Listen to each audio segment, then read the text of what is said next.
Hey, storytelling. Ron, I want to talk about the Islam and Jews and Israel and all that.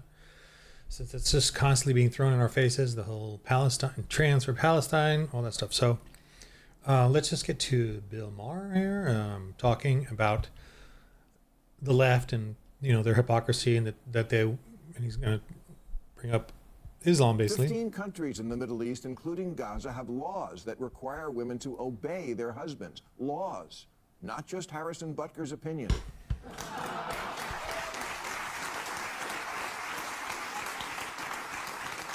And those societies also have guardianship laws, which means a woman needs permission from her husband to work, to travel, to leave the house, to go to school, to get medical attention. Nothing? So this is from Jewish Uncensored. They're on, and they've been putting a lot of Bill Maher up here because he's kind of supporting them and showing the hypocrisy of the left that that they're not going to support Israel. And I'm going to get to why. But here we go. Come on. Honor killings, where women are murdered by their own fathers and or brothers, happen so frequently they can't even have an accurate account of how many. In 59 countries, there are no laws against sexual harassment in the workplace, and many have no laws against domestic violence or spousal rape. 20 countries have marry your rapist laws. So this is true. I get this through CBN and through some other Christian news sites. Islam is continually doing this. They abduct Christian women, Christian girls, rape them, and then and the government is complicit in it, the Islamic government, and then they force the families to give up their daughters. The Janissaries is a historical fact as well. It's Islam would take over a Christian country, and they would force the families to give up their sons, and they were called Janissaries, and they forcefully converted these boys and made them into suicidal warriors, brainwashed them, whatever they did to terrify and destroy their soul and heart, and then make them killers. This was a norm. I mean, Islam will do this to Muslims too. This is the norm of Islam, and for us to be tolerant of this religion here in the United States is absurd. God is rolling his eyes. I mean, God is, why the atheists hate evil. They hate God because the evil exists. And like God is like, yes, I understand God created evil, but here we are accepting this evil. And God is like, dang, he's showing us what is evil. He's showing us what is rape, torture, terror, and we just accept it. Yeah, okay, just bring it in when we know exactly what it is. So, and Bill Maher, as nifty as he is and saying these things, he's still going to pull the lever for Democrats. And that's the thing that I don't find it absurd, because it's in the Bible that they're going to be reprobate, that him and people are going to be just, if they want to murder the unborn, if they want to push for perverse society, they're going to go ahead and vote for Islam. And for the Democrats who bring in Islam and communism and Marxism, they're going to vote for it. Even with his, contrition here, or being defensive and trying to be logical, trying to be observant of what's going on the left, but he will still vote for these people. That's the hilarious part about this. I mean, not hilarious, but... Multiple societies have laws about what jobs women can and can't do. Make a Barbie movie about that. 30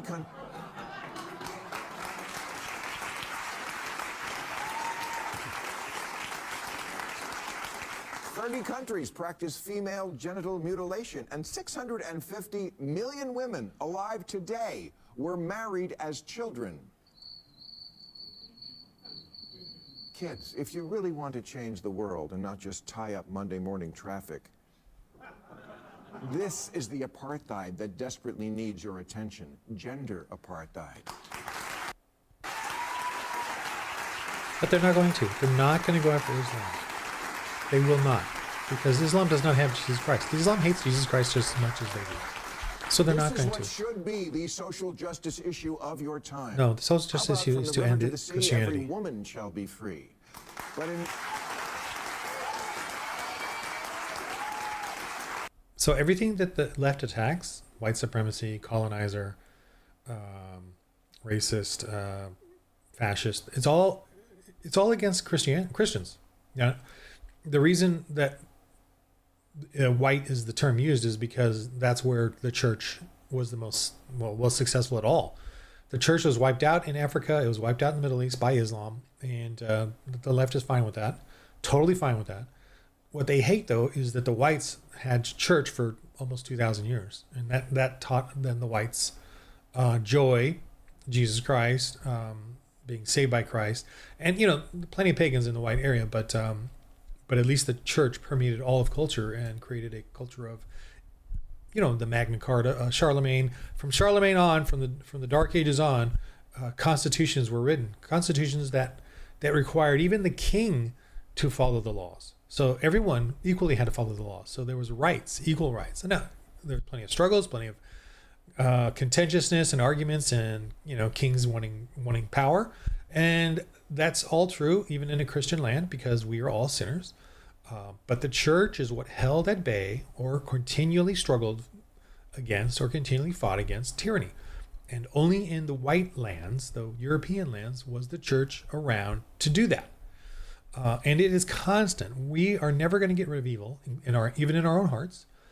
We have to continually rebuild church so that we are reminded of our own sins and reminded of the tyranny and greed that we want to do, and corruption and theft and murder.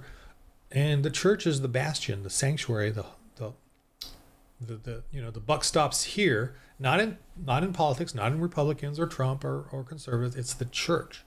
Now, Trump has had a lot of Christianity supporting him, and thankfully, here in America, there's still about 30% of us going to attend church weekly that fight for things. In Europe, it's less than 5%. It's about 5% go to church. So they're complaining about Islam. They're complaining about their loss of their rights and their freedoms to address the governments. But why? Why are they complaining? They don't even go to church. They see these Muslims taking over areas. Well, guess what? All those Muslims go to the mosques and they get organized. Well, what are the Europeans doing? Because they're not going to church. What do they expect is going to happen? Tyranny, Marxism, and Islam is a Marxist religion. It's a fascist Marxism, and based on a false religion. So, and I don't generally attack Islam in my videos, and mainly because you got to pick your battles. And to me, the strength of Islam is not Islam. The strength of Islam is the left. The left caters to Islam, takes a knee to terror. Hollywood takes a knee to terror. They will readily put up Christians as villains, white European Christians as villains in all their films. And they will readily attack Christianity in all their art, but they will not attack Islam. They take a knee to terror. They will give in to the threats of Islam. And they will not defend the rights of humans when terror is the other option in their lives. That's why you see in atheist cultures, it inevitably ends up being Marxist or dictatorship, because they only have one life to live. So when you only have one life to live, you're going to cower when people threaten you. You're going to cower and be fearful. And I'm talking 97%, 97.9% of atheists. There's a few there that might martyr themselves, but they thought the other atheists had their back, but they didn't.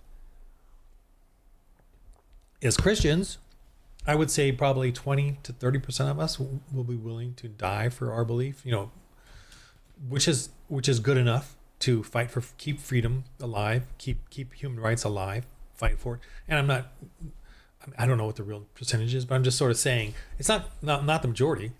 Many Christians will falter. Many Christians are light or not real Christians or whatever, or they just make a mistake and falter and give in to the tyranny. But there's enough of us that, and I don't know where I am on that because I haven't been challenged. It hasn't been tested that far. But I certainly look my joy is in Jesus Christ, not in government or all that. But I don't know. I could be, I'm not. not going to be so arrogant as to say I'm perfect in every way. But anyway, let's just keep going here.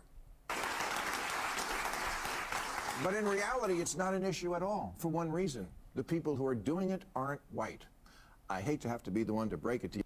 It's not white. It's Christianity. They're going after Christians. Bill Maher can't see that. And a lot of the libertarian and like there's a couple of gay conservatives that I do like, Dave Rubin and the other guy from England who does the books and stuff. But they won't admit it's Christianity that is the target, not whites, not the West. It's not the West. It's the church, the land of churches that they hate. You never see them go after Islam. You never see them go after the genocide in China or Soviet Union, the communist genocides. No, not a problem for them. Millions dead. And Nazis, they only use Nazis because, one, they think Nazis are harmless now to project onto the right. But the Nazis are on the left. I'm going to bring up a bunch of books, but Dinesh D'Souza's The Big Lie. It's basically exposing the Nazi roots of the American left. Nazism is a left thing. It's the National Socialist Party, German Workers' Party. It was a Marxist thing with a nationalistic, superior Darwinian superior race thing. And by the way, the nationalism of the left is absolutely true. They believe in nationalizing the police, nationalizing the schools, and nationalizing as in federalizing, centralizing. The nationalism of the right is totally different from the Nazi thing, but they like to pretend it is the same thing.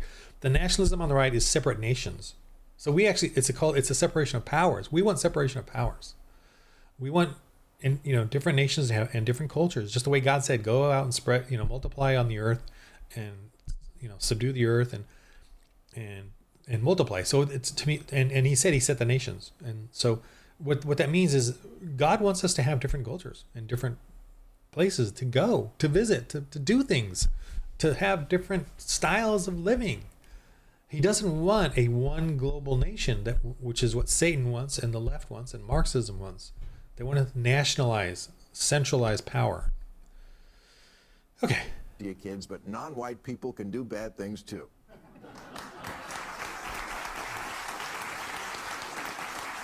There's something to be said for carefully writing the monologue, which I don't do, obviously. Carefully, I'll give him that, and performing it, rehearsing it, performing it. He's a comedian, so he knows how to do that. That's his thing. Another one here is him, he's going off again. It's on Jewish Uncensored, so they've been putting a lot of, I can't say it there. Jewish Uncensored has been putting, or at least it's been coming on my timeline, but they've been showing Jewish Uncensored there, showing a bunch of Bill Maher's monologues that, he does say some great stuff and some good stuff and but I guess I got to qualify it with he's always going to vote for the left. So what makes Islam so different? This is the religion of peace. In my own church, I had a Christian say that he's not bashing. He says, I'm paraphrasing, I don't mean to bash Islam, but they have defensive things. They have a defensive things in the Quran where they defend them. And I'm like, wait a minute, I am bashing Islam. They're not defensive. They attack. They kill the unbeliever. There's 200 places where they say kill the unbeliever. And then I had others in there say, they didn't really believe what I was saying. And I'm like, what? I'm just like, wow. And then I decided to look it up again because it's been a while since I've studied Islam. And I used the AI, just whatever the search engine AI of Google, and it said, and I said, where are the 200 verses that say kill the unbelievers in the Quran? And the AI responded, there are none. There's none. It's just offense. And what my fellow Christians said was almost like the phrasing that the AI used. And I was like, dang, he got his information from the AI. And the AI is saying, yeah, there's nothing in there about killing unbelievers. It's just defensive stuff for, historical defending Islam. It's like, wow. Islam. Oh, I think even Bill Maher has it here somewhere. Shoot, I got to find it. It's not He even references the Bible, but he makes fun of it nonetheless. I'm pretty sure it was in here. He just did a video. Oh, and he's actually talking to this queer woman, Chappelle Roan, how she's an idiot, doesn't know anything about history, and I do want to say, oh man, this is a little tangent, but I see this. I've here in Hollywood, I've been watching a young artist that are succeeding and exploding, and I'm seeing their progression. We even got pictures of them at the small little venue that we were at to watch them, and they're very unique, called Hot and Freddy. Hot, Haute and Freddy. But I'm not, whatever. But fun music, very circusy, but whatever. What I see though is when I was there at the show, there was a couple of gay guys hanging out by their door, and I'm like, man, I'm going to the bathroom and coming back, and you can walk past them and see them and all that. But they were just hanging there, just talking, and I knew what they were doing. They were being like a groupie, and I knew, and I've known this too, that gays hover around cultural people with cultural influence. They hover and they ogle, and I've said this in other videos, and they will worship them, and they worship them though to affect them so that they can push the gay, queer, trans agenda, the sexual perverse agenda, through these influencers. A gay person will not be a plumber. They will go into producing, kissing ass and being part of a gatekeeping. They want to gatekeep the culture wars, or the culture. And she is being surrounded by gay people. Hot and Freddy, I know, are being surrounded by gay and trans people. And they're pushing on them with ogling and joyful. Oh, we love you. We're so, oh, we're so wonderful. And they're surrounding them and worshiping them and bowing and ogling them and giving them everything, feeding them joy, joy or whatever that is. And then they're going to, of course, return the favor by pushing their agenda. So these people, when they become famous, they suddenly become idolized, worshipped, and then they reciprocate. This is like a pagan thing, and then this God reciprocates by pushing their agenda on the rest of the culture. And so that's why you're like wondering, well, why do the corporations going woke? It's because the associate producers, the sycophants are the gays, and they're even in the Vatican. So be aware of that. But the sycophants are the ones going in. They're gays, and that's their thing. They lust. They have lust. They have desire. They have that agenda to lie and assuage and persuade and seduce and worship, and all for their agenda, all to push the agenda, their sexual perverse agenda. And that's what we see with these artists. They come out and they look normal, and then within a year, they look like this. They they look like a normal person, and then they become this gaudy, grotesque, Machiavellian,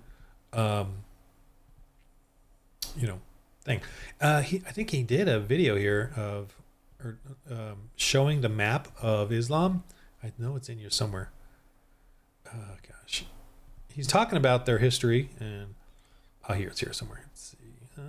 I just really want to kind of show this because this is her again, but where is it?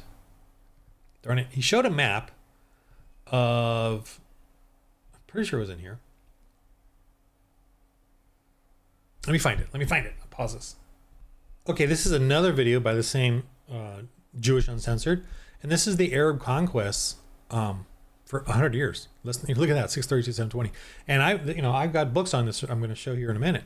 But this was the Muslim conquest, and they wiped out all the Christian churches all throughout this area. And this is biblical, all the biblical churches. This is all Islam now, the Ottoman Empire. Wiped out very Christian sites, sacred Christian sites, sacred Jewish sites. All the Jews in this area are gone. All the Christians are gone. At least there's underground. Thankfully, Jesus is still working hard there because we Christians can't seem to get in there because we get slaughtered if we do. And why are we okay with Islam? I'm frustrated, but I understand why. But why? I'm asking rhetorically. Why are we allowing Islam to come to our country? Because of Democrats, because of the left, and because we churches are kowtowing or whatever. We're taking a knee to the left, and that's to me frustrating. religious tolerance can't go just one way.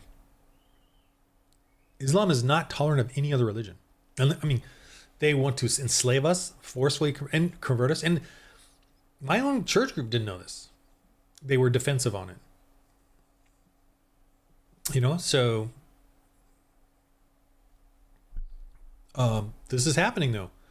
And so this here, the religion of peace, the Quran contains at least 109 verses that speak of war with non-believers. Okay, so the argument of the AI and the left and all of the internet is that these were historical and in that sense. But in the Christian New Testaments, there is no historical battles.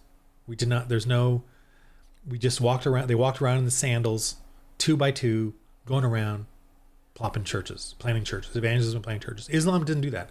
Islam did this: war, and slavery, harems, butchery, mass rapes. 109 verses that speak of it. So, but it's only historical context of, well, it's open-ended.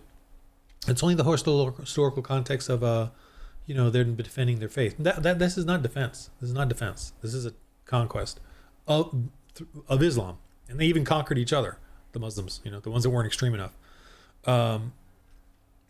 And we can see Islam today can decide who their enemy is and just to go attack.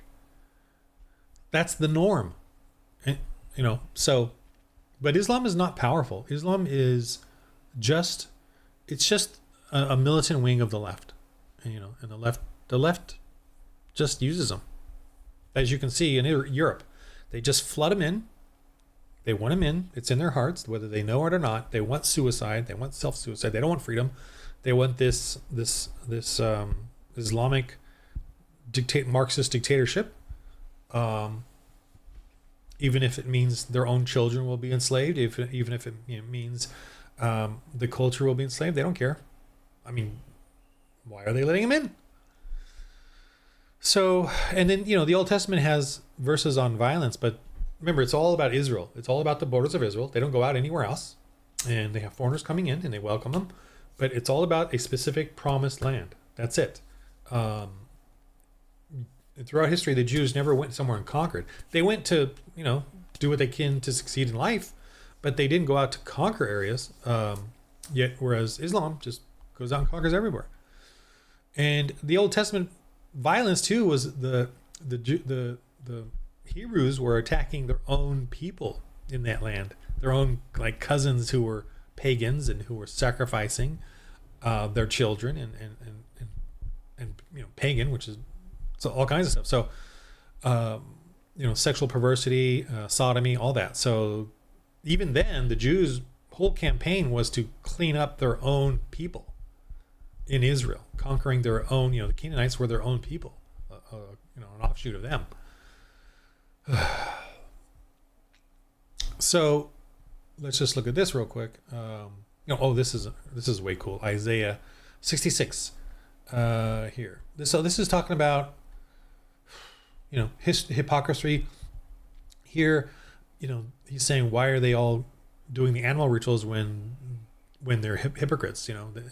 He hates it because they're not really doing sacrifices in love.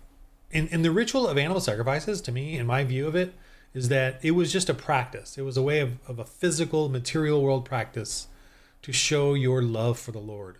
When all, in the end, he said, all you need is a true heart for the Lord. That's all he really wants. And it says it somewhere a couple times in the Old Testament.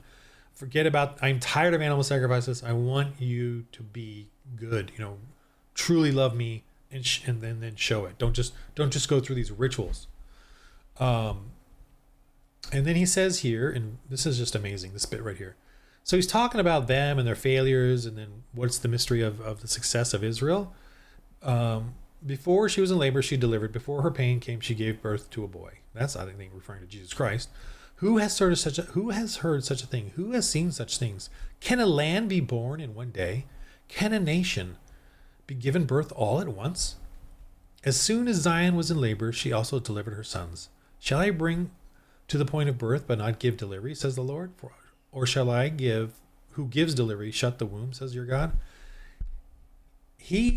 Israel in 1947 or 8, whenever it was made in a day through the United Nations, and Israel agreed. Then the Muslims did not agree. The United Nations said, all right, we're going to have two lands, Israel, and here's it is, and then the Muslim part, which had taken over some of Israel, or whatever. And they did that, and a Jew said, sure, yes, we'll take it. Israel was born in a day. But the Muslims said no, and they had like 10, 12 wars attacking to kill all the Jews from 47 to 77 or whatever, the 20, 30 years. And the Americans gave them a bunch of old World War II tanks, and the Muslims got Russian modern tanks of that period, newer tanks. But we Americans gave them our old World War II tanks, and they still won. They still beat them repelled them 10 times or whatever it was. That's got to be freaking a movie, but it can't be. Hollywood won't make that movie. Even the Jews in Hollywood won't make that incredible movie. Those 10 incredible movies. That could be a whole series, man, but they won't do it. I really want to. I actually want to kind of read a book on it. But I got all these other things I got to delve into. But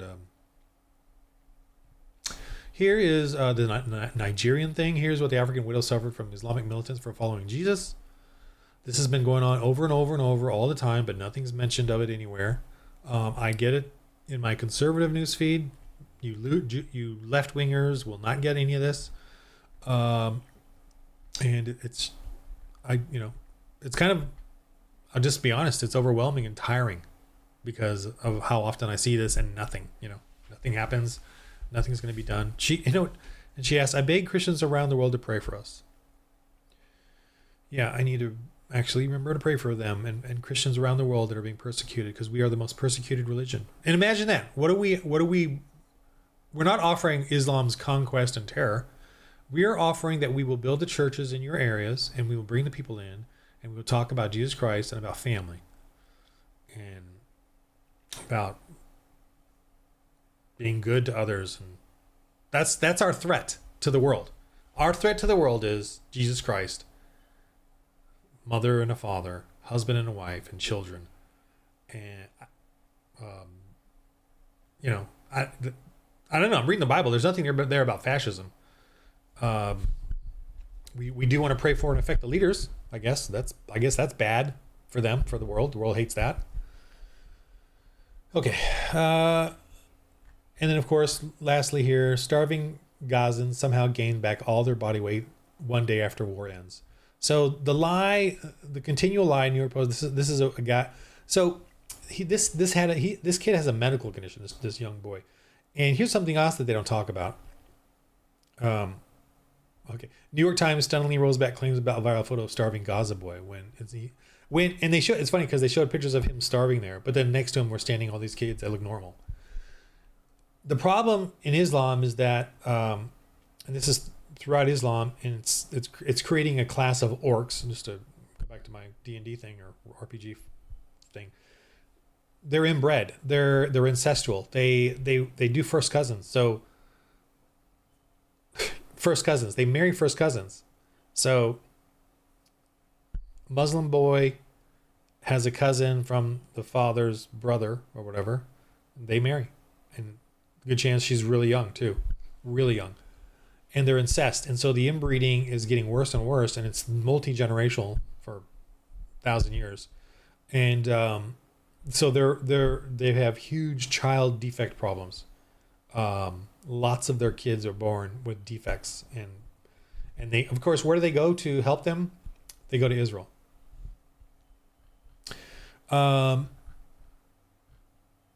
So they're all just celebrating, and I understand that many Gazans were killed, but they weren't starving. And here's another thing, freaking restaurant, whatever. But anyway, so they're dropping off humanitarian aid, right, to help the Gazans. But the truth here is U.S. Senator John Fetterman. I hope he becomes Republican. He's becoming interesting. The truth in Gaza: Hamas steals aid, then sells it to their own people. Yet Israel faces blood libel with committing genocide or starving Gaza. I stand with the truth. So this Democrat here, it's like we got to use Bill Maher and a Democrat to prove a point that we already know to the world, that Islam does this. They steal, cheat, lie, cheat, and steal, and it's a part of their religion. Taqiyya is the doctrine where they are allowed to lie. They're allowed to make a treaty with you. They're allowed to make peace with you until they're strong enough to then kill you or to terrorize you again. And when they become strong enough, they may strike again. It's called Taqiyya, and it's part of their doctrine that they're allowed to do. So that to them is truth. They are telling you the truth. I want peace with you. To them, that is absolutely true, because in Islam, you can lie, and that's the truth. I want peace with you. I'm going to go back to my mosque. We're going to organize, and then when we're strong enough, we will come out back and kill you.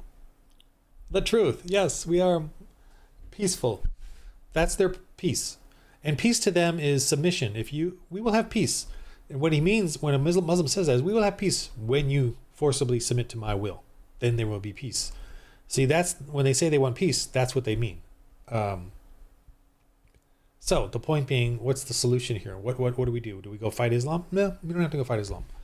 You need to rebuild the church. You need to go back and make your church strong. You need to bring up this information, and you need to vote in politicians who will rebuke the left and evil. We have to fight the left, because when you fight and stop the left, we then will weaken Islam. My goal in life is not to eradicate evil. And the wicked need somewhere to go, whether it's Democrats or Islam or whatever. They need to go somewhere. And I even had, my pastor say, along with another, that there's no, Islam's not going to last. It's, because of the internet and because information is accessible, Islam will not last because it doesn't make sense, And I said, well, I don't think people become Muslims because it makes sense. People become Muslim because they're wicked. They want that kind of power. They fear terror. What's his name? Andrew Tate. He's Muslim because he's so goddamn afraid of terror. He's a coward. But then becoming a Muslim, he feels like he's protected and more brave because of it. And he doesn't even know what the religion is. He just does a couple of the perfunctory things, and now he feels like he's not going to be terrorized because he's so afraid of terror. And he's not afraid of Christians because of this world anyway. We don't need to kill or commit terror on anyone because God is vengeance, not us. And we know there is a God, and he's an active God, and Jesus is active in this world and active in what he does and will fulfill his promises. So I don't need to do anything. The only thing I need to do is what Jesus asked me to do, which is the commission, which is just get out the message. I'm the messenger, and that's it. If you can, the non-believers can take it or leave it. God will deal with it. The church is another wonderful thing. Joining the church and then doing this message stuff. So get back to church. Do your things that you want to do at church.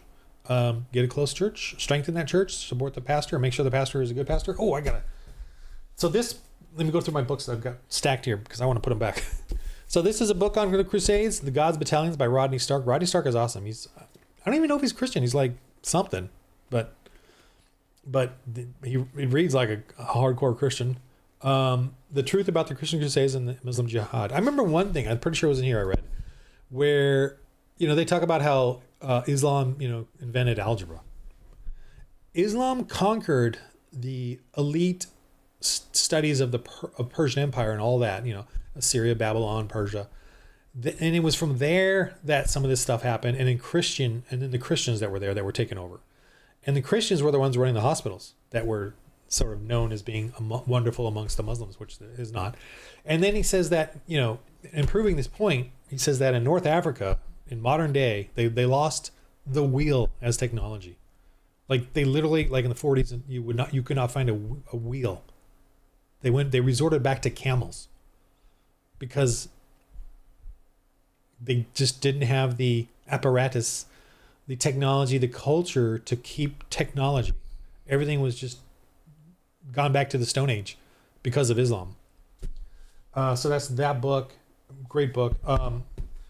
I highly recommend these politically incorrect guides to you, especially for your high school kids and get them to read these. Let me just pull them out again. This one, I lost the cover, but this is the politically incorrect guide to the Bible. Very helpful to me and my kids, my daughters.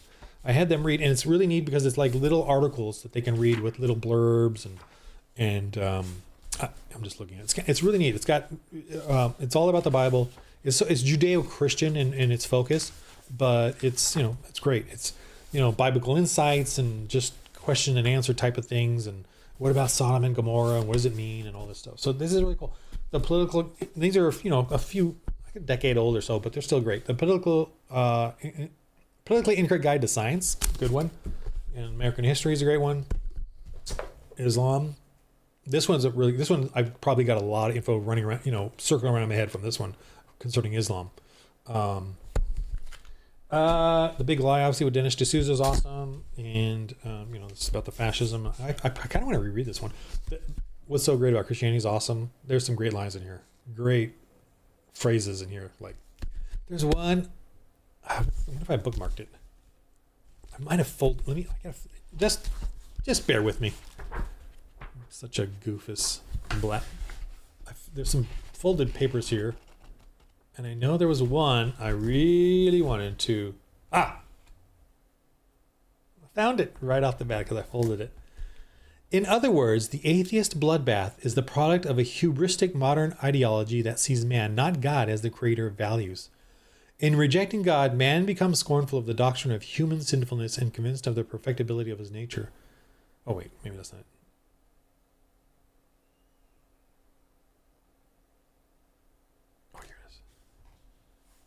All right, I gotta pause and see if this is it or not. Let me read this page. I'll be right back. Oh yeah, it's here. Okay. God. Okay.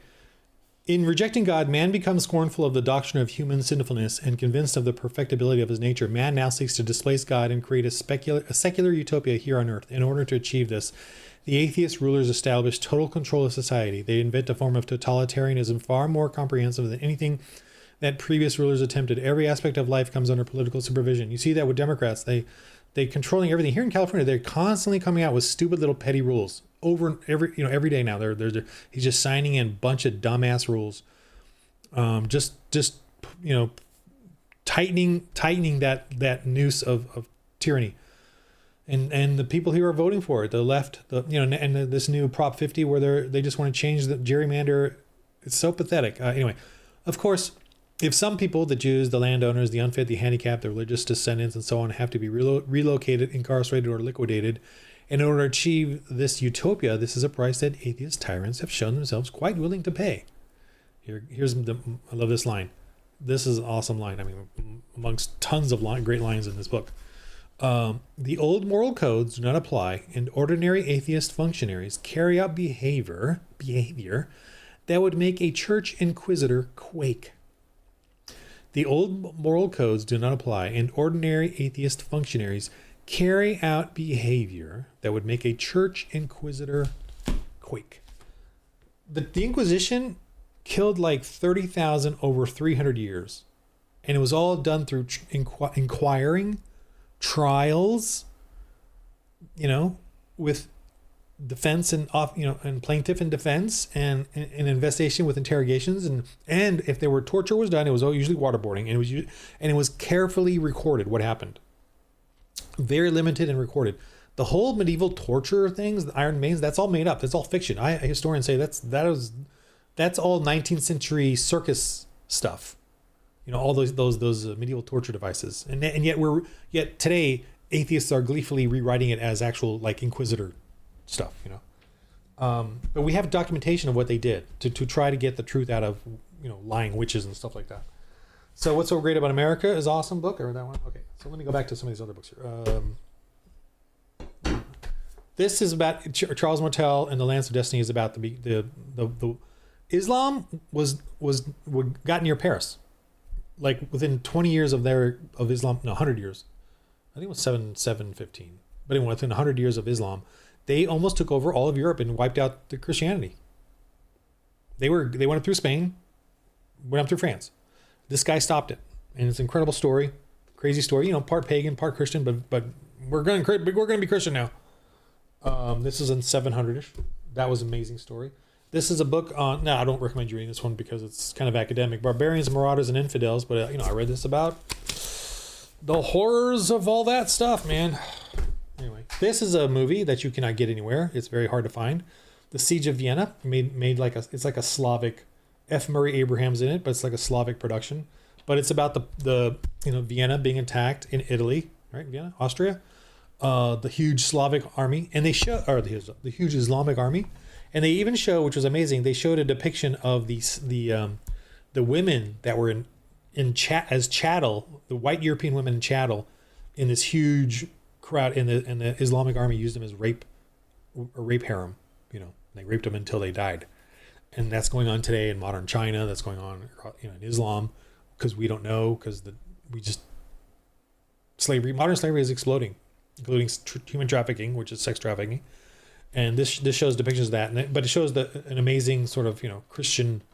It's very weird and digital in the way they did the productions. It's a low, goofy movie, but the age of I had to get it on DVD because it's like being erased.